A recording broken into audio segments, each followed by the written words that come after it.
Hi guys, Jay Smith here, welcome to the AskGolfNut channel and welcome to an old v new. Everyone loves an old v new, so I've got in my hands, I've got the Ping i230 irons against the brand new Ping i240 irons. Visually very, very different, but with the i240 they have changed the tech, they have updated the tech to make it work a little bit better. I've got full reviews of both of these on my channel where I go into all the technology, etc. and I'm not going to go into that. The whole idea of this video would be we are going to compare them looks and feel, we're going to hit them into a simulator briefly, and then in the second half of the video we're going to critique these when it comes to three different swing speeds, what golfer will suit these and if there's any difference in swing speed performance between these two irons, and also the heat map testing when you hit it all over the face, which one would work better from a consistency point of view. Sole thicknesses on both of these are very, very close, no different to top line. I mean, if you're going to pick a winner between those on top lines, good luck, because I really can't see a difference. No difference to the blade lengths. They are basically exactly the same.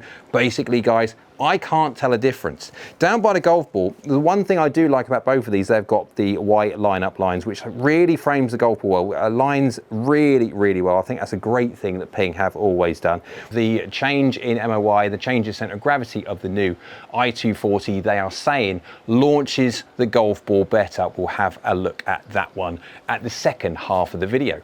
I am at the hole where we done the i240 video. We are at I can't remember where we are, but I've moved the pin forward, so we've got 170 yards to go over water, rough and bunkers. Right, let's do the old first. Let's go do the old i230 first, and let's go get my glove on. By the powers of editing, glove is on. Right, let's go give this one a hit.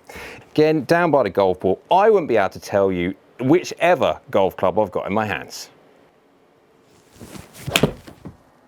What a missed strike to start with. Wowzers, Batman. That was very toey. Made the carry though, didn't it? Wow. Club speed 88 miles an hour rounded. Club path 2.5 degrees from inside. Face to path is fairly zero, but look at the strike. 12 millimeters toe. Now with the i240, the first shot that I did with the i240, I think it was 11 millimeters. So I've beat it already. That was bad. Great thing with the i230, no different really to the i240, is you can really tell when you don't hit the middle. It's actually done quite well. Carry 165. We have made it over the nasty stuff. I'm rather impressed. That was quite poor. Not necessarily the best shot to critique feel, but we'll give it another go anyway. But I know how this golf club feels. It feels really nice, but obviously not from half inch off the toe.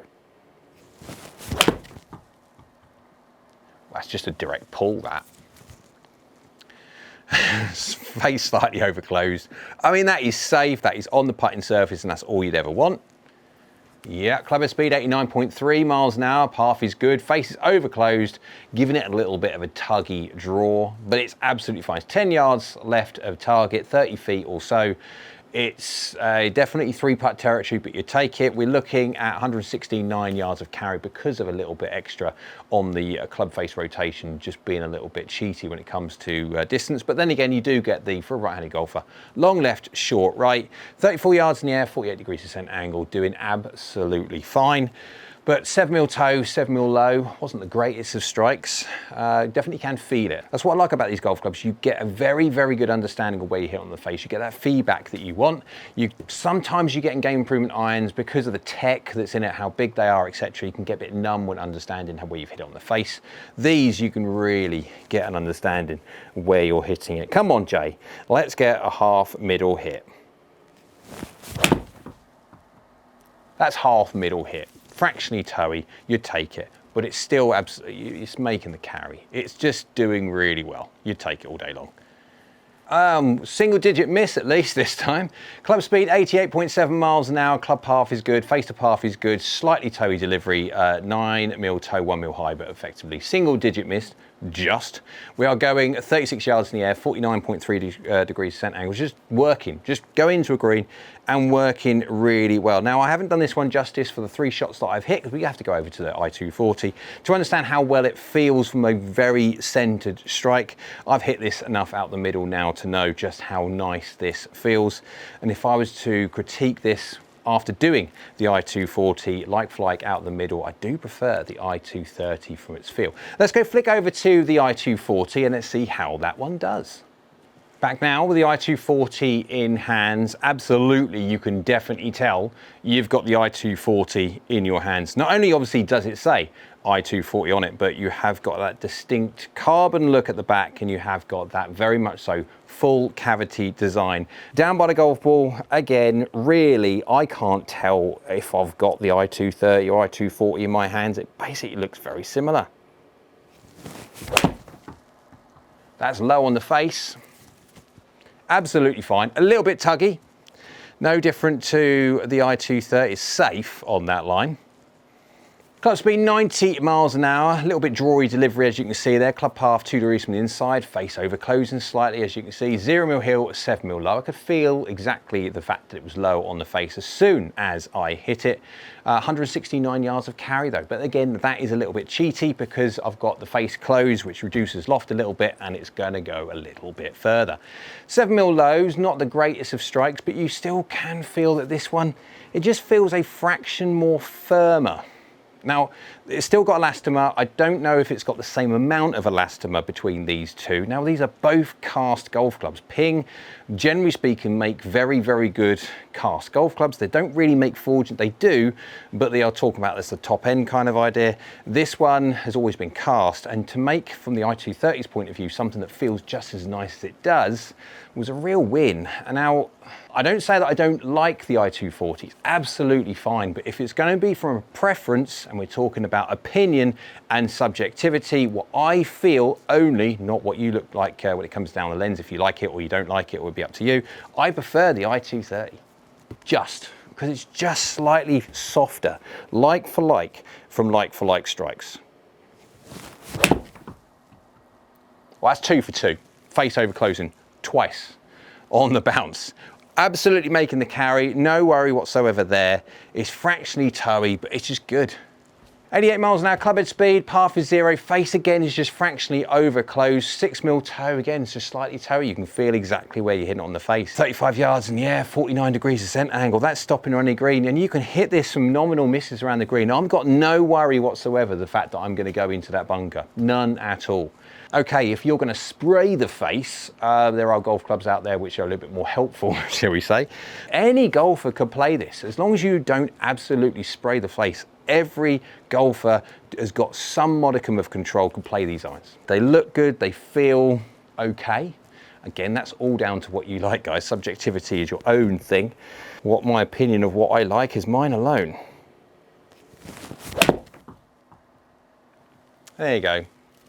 That one's out the middle and that one's a decent delivery at last. But still, even out the middle, i230 is a fraction softer. Club head speed 88.5 miles an hour. Club path, face to path, very 0-0.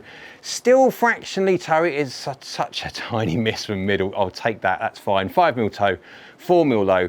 That's basically middle. We are looking at 35 yards in the air, 49 degrees of center angle. As you saw on the screen, it stopped on the green, no problem, 166 yards. So very, very quickly from just a subjective point of view, I can't really tell any difference in performance just in 3 shots apiece. We'll have to hit these a load more times now, have a look at the 70, 80, 90 miles now, see what the differences are actually between the flight of these irons. The big difference will be, if any, if there is any forgiveness difference. We are 11% or so more MOI when it comes to ping of the i240, and let's go see actually how they marry up.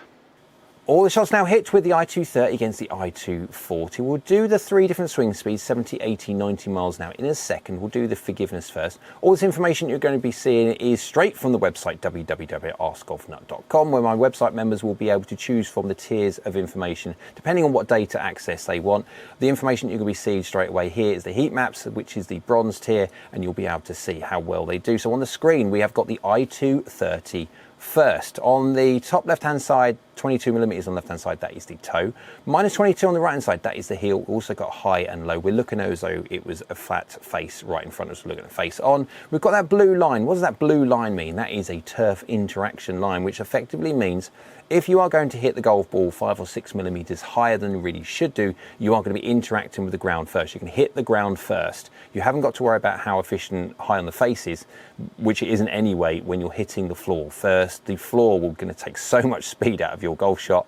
It's not a good idea. So if you can, thin to win, you can get away with thin, you can't get away with heavy. But you can see the size of that green blob. It is rather decently large. Remember, this is a player's cavity iron. It's not supposed to be forgiving, or that's what people think. It's not like when you go to the Game Improvement or the Super Game Improvement irons, where people perceive through myth and more so media keeps on pushing this narrative that the Super Game Improvements and the Game Improvement irons are the most forgiving irons on the planet.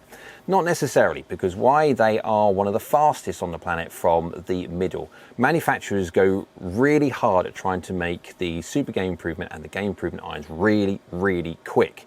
Problem with that is when you make the middle really, really fast, it's then really, really difficult to try and make the outsides even faster.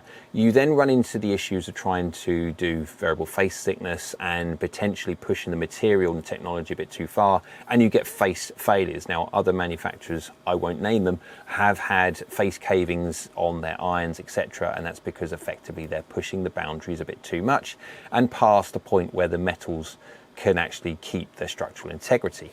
But the player's cavity sector, because they're not worried about the face being massively quick, then they don't have to make too much of an effort when it comes to the outsides of the face to try and make it a little bit quicker. So the player's cavity actually do really very, very well. But the size of that green blob is lovely. You can hit this golf club for some weird and wonderful parts, and you're only losing 1, 2, 3%. There is not a place on that face that you really should be hitting, at least, that you're going to be going past 3% of your ball speed loss. And of course, on a flat faced iron, ball speed and distance are directly within reason correlative. Distance goes a fraction more than ball speed, but it's easy to do 1-to-1, and so within reason you're going to be hitting this all over the face and hardly within reason, not even knowing it. Flick over to the i240, instantly you can see is a very slightly smaller green blob. Now Pingasan, this is more forgiving. Pingasan, from a MOI point of view, 11% higher. I'm not necessarily doubting that, but MOI does not necessarily make forgiveness or consistency, what I would like to call it. From my point of view, forgiveness is knowing when you're going to hit it on the face, wherever you do hit it on the face, that it has as best a job of hitting the same distance that it does when you hit it out the middle. And you can see the i240 does a slightly worse job. Now, when we're saying worse job, it's still a very, very good iron, and it's only losing just into the 4%, 20 millimeters away from the middle off of the toe. It's still very, very good. It's 1% difference to that of the i230. So it's hardly any difference whatsoever. It's just a visual thing. It makes it probably look a little bit worse than it is. It's 1% difference. That is it. And of course, if you're looking at you're hitting your shots 150 yards, is 1.5 yards difference. Not much at all. Go to the heel, and yes, again, it's slightly less forgiving than that of the i230, but very, very small amounts, not even 1% difference. And of course, if you are going to try and get into the 4% on there, well, you're going to be interacting with the hosel anyway, 22 millimeters away from middle on the heel side, as you can see by the overlay down the bottom left hand side, and you're going to be interacting with the hosel, so don't hit it there if you can. And going down to the bottom of the face again, you're going to be losing 3%, even at 17 or so millimeters, and by that point that's on near top territory. So is it a little bit worse than the i230? Yes. Is it worse by a lot? No. Would you even notice it? I mean, you'd have to hit a lot of shots to notice the difference between the collection of mishits of the i230 against the i240. Let's go have a look at how the i230 goes up against the i240 from a radar chart point of view. This is from the silver tier. Radar charts are an amazing tool because it illustrates, it puts a graphical representation of how well a golf club does from its forgiveness and its flight compared to any other of the 90 or so irons that we've got on the database. So we've got the Ping i230 in blue and we've got the Ping i240 in red. So we look at the toe, heel, low and forgiveness overall first, and we'll look at the flight. So you look at the toe forgiveness, yes, you can see that the i230 is slightly better than that of the i240, going back to the heat maps that we saw. Is it massive? No, but it is there, you can see it, no different to the heel. It's slightly better than that of the i240 when it comes to heel. It's marginal, but it's still slightly better, no different to the low. Strike on the face, going back to the heat maps, is no surprise to see that. And overall on the forgiveness, you can see the i240 does very, very well, but the i230, the old one, is just a little bit more consistent for more parts of the face, but it is minor. Going back to the heat maps, we're talking about a % difference, which is very small. Face speed, this is a part where we look at the trajectory side of things, and this part is the interesting bit because Ping have said with the i240 that they've tried very, very hard to move the center of gravity, to try and get it launching better, to try and get the face a little bit faster as well, and you can see it. The i240 definitely does have a faster face than the i230.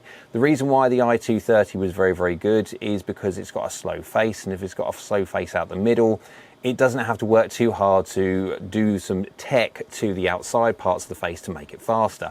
The faster you make the middle, it progressively becomes more difficult to try and keep the outsides as functionally fast or even faster, because obviously outsides is not as efficient as the middle. So the i240 is doing incredibly well considering how much faster it is than the i230. With only a very small difference in its forgiveness or its consistency, it's doing very, very well. Face spin rate is how much, loft for loft adjusted, no different for face speed, how much spin does an iron produce, and they are both basically identical. There's no difference there whatsoever. If you look at the launch factor though, this is going back to what Ping said about its ability to try and move that center of gravity. The whole idea of changing the design was trying to pull that center of gravity down to keep the launch factor higher, and it does. It launches better than that of the i230. So to the self-fit tool, this is the gold tier. We're going to be doing the 70, 80 and 90 miles an hour to showcase what happens when you hit them at different speeds. The great thing with the self-fit tool on the website www.askgolfnut.com is the fact that it's personalized. You can put your own delivery dynamics in there and select one or two of any of the 90 or so that we currently have on the database, and you can compare the flights on every single one of the irons. At the top there you can see we've already got 70 miles an hour selected. We've got angle attack at -2, which is how much you come down into the golf ball, shaft lean at -2, how much you de-loft, and of course any member that requires access to this and needs some help when it comes to understanding what their delivery dynamics are, then just let me know and then we can give you a hand when it comes to either Discord or email. I'll put the information on the screen so you can get a hold of me, but probably Discord is the best way forward.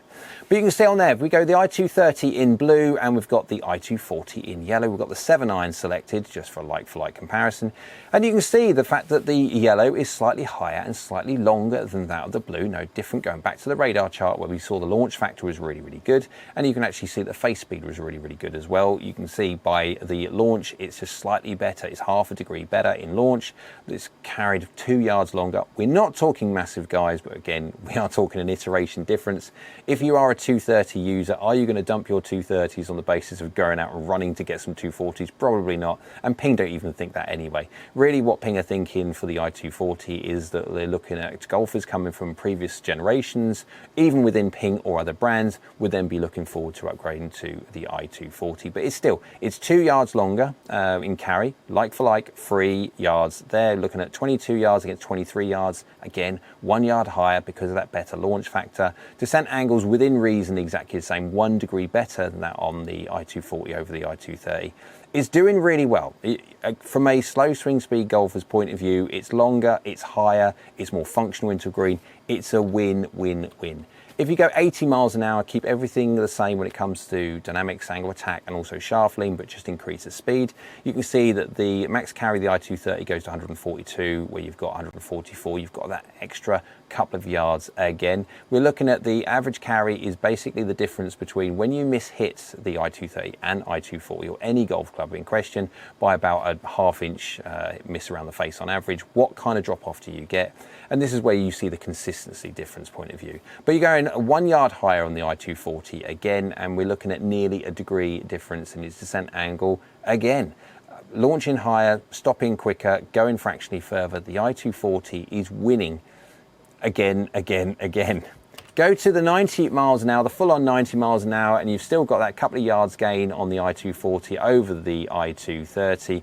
We're using, well, 39 to 38, so 1 degree or 1 yard difference in peak height. But by this point, you're looking at 51 to 52 degrees descent angle. At 90 miles an hour, guys, you are not really going to care too much about 2 yards. You're not really going to care about the extra yard that you're going to get in peak height, or the extra 0.6 of a degree you're going to get in descent angle. You've got so much speed, it doesn't really matter. And this is where the i230 worked really well. Anyone 80 to 85 miles an hour and up, i230 worked really very good. Would the i230 be a golf club that I would suggest for a 70 mile an hour or slow swing speed golfer? Probably not. Face speed wasn't very good, and the launch factor was okay, but there are other options out there which did a better job. Bringing the i240, completely different iron. It's just working much better from a slow swing speed golfer. It's got a faster face, it's got a better launch factor, and it's decently forgiving as well. It's a marginal difference in forgiveness for what is effectively, from an iteration change, just one model up, a very good upgrade. So to conclude between these two, we'll do looks, feel, performance and forgiveness. Let's go by looks and feel first. Looks and feel is completely subjective. It's my opinion, so ignore me unless you agree with me, but have your own opinion. I still prefer the looks of the i230. I like the flat back plate that you've got on the i230. It just looks a little bit sleeker. The i240 does look a little bit more sporty with that carbon badge on the back there. Yes, it does. And again, those looks are either going to be liked or disliked depending on what kind of golfer you are. When it comes to feel, if you are a liker of the slightly softer feel than the i230, they've both got elastomer. Whether the i230's got slightly more elastomer, I don't know.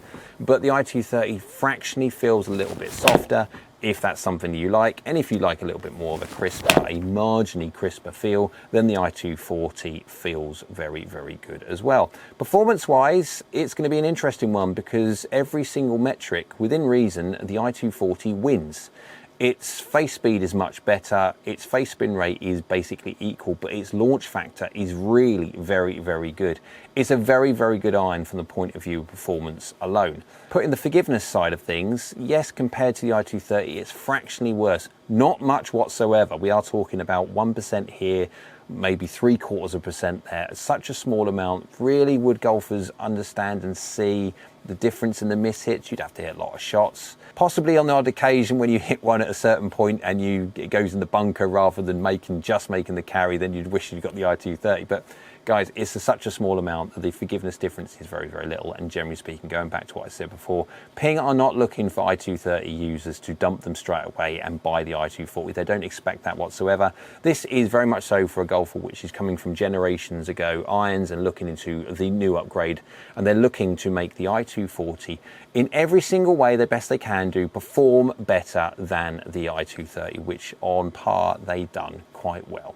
Hope you liked the video. If you did, hit that like button, hit the old thumbs up. YouTube likes, so do I. Down there is a subscribe button. It's free. It's great for the channel if you could subscribe, so thank you. Next to that one is a bell icon. If you hit that one, that will notify you next time I upload another video. Hope you're well. We'll see you again soon.